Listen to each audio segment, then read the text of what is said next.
Bismillahirrahmanirrahim. Assalamualaikum warahmatullahi wabarakatuh. Ahlan wa sahlan wa marhaban bikum. Selamat datang teman-teman di video ini. Alhamdulillah wassalatu wassalamu ala Rasulillah wa ala alihi wa sahbihi wa man wala. Teman-teman sekalian, di dalam surat At-Talaq ayat 2 dan 3 Allah Subhanahu wa taala berfirman, "Wa may yattaqillaha yaj'al lahu makhraja wa yarzuqhu min haitsu la yahtasib." Barang siapa bertakwa kepada Allah, maka Allah akan menjadikan baginya jalan keluar dan memberinya rezeki dari yang tidak dia sangka. Lanjutan ayat tersebut, "Wa may yatawakkal 'ala Allahi fahuwa hasbuh." Dan barang siapa bertawakal kepada Allah, maka itu akan cukup baginya.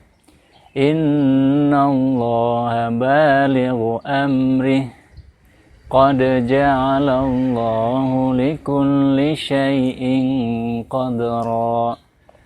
Dan sesungguhnya Allah akan menyampaikan urusannya, dan Allah telah menetapkan ukuran bagi segala sesuatu. Teman-teman sekalian, kali ini saya ingin berbagi sebuah kisah yang disampaikan oleh Syekh Al-Arifi dalam khutbah beliau. Dan ini adalah sebuah kisah yang diambil dari sebuah kitab karya Ibnul Jauzi berjudul Al-Muntazam fit Tarikh lil Muluk wal Umam. Dikisahkan bahwa suatu hari seorang istri khalifah bernama Ummu Ja'far. Anda mungkin tahu ada salah satu khalifah terkenal di masa keemasan Daulah Abbasiyah bernama Abu Ja'far Al-Mansur. Beliau ini orang tentu yang paling dihormati dan disegani dan memiliki banyak harta. Istri beliau bernama Ummu Ja'far, disebut Ummu Ja'far.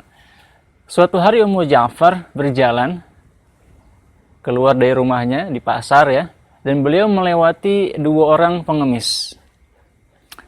Ketika Ummu Ja'far melewati dua orang pengemis ini, salah satu dari kedua pengemis ini berdoa, "Allahumma a'tini bifadli Ummi Ja'far." Ya Allah, berilah aku dengan keutamaan Ummu Ja'far. Sedangkan pengemis yang kedua berdoa, "Allahumma a'tini min fadlik la syarikalak." Yang kedua berdoa, "Ya Allah, berilah aku rezeki ya dengan keutamaanmu, tidak ada Tuhan selainmu, tidak ada sekutu bagimu." Nah, ini doa yang kedua. Hadirin sekalian, setelah Ummu Ja'far melewati dua pengemis itu, maka Ummu Ja'far memerintahkan asistennya, ajudannya, untuk memberikan hadiah kepada dua pengemis itu. Untuk pengemis yang pertama yang berdoa, "Allahumma a'tini min fadli Ummi Ja'far." Ya Allah, berikanlah aku dengan keutamaan Ummu Ja'far. Untuk dia diberikan hadiah berupa seekor atau sepotong ayam. Jadi ada ayam potong ya. Seekor ayam potong. Sedangkan untuk yang berdoa Allahumma atini min fadlik diberikan 2 dinar. Ya. Jadi yang berdoa dengan keutamaan Ummu Ja'far diberi seekor ayam potong yang sudah dipotong ya pastinya ya, daging ayam. Yang satunya lagi diberikan 2 dinar. Uang sebesar 2 dinar. Ini cukup besar ya, karena dinar itu lebih mahal daripada dirham. Kalau dirham itu perak, dinar itu emas. Maka singkat cerita, pulanglah Ummu Ja'far. Dan hadirin sekalian, teman-teman sekalian, ternyata terjadi transaksi antara dua pengemis itu. Pengemis yang menerima ayam, dia tidak lapar. Dia sudah makan, dia masih merasa kenyang. Akhirnya dia menjual ayam itu kepada pengemis yang menerima koin dinar. Akhirnya apa? Akhirnya pengemis yang memegang uang dinar itu setuju. "Oke, saya beli ayam kamu." Maka dibelilah ayam itu seharga 2 dinar. Maka yang berdoa yang tadinya dapat ayam menjadi dapat duit 2 dinar. Sedangkan yang tadi dapat 2 dinar ya, yang berdoa Allahumma atini min fadlik, ya Allah berilah aku dengan keutamaanmu, tiada sekutu bagimu, dia diberikan seekor ayam. Ya, jadi sudah jelas ya.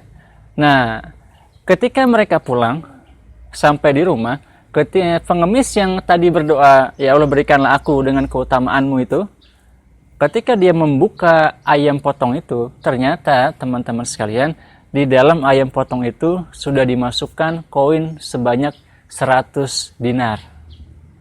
Maka kaget si pengemis itu.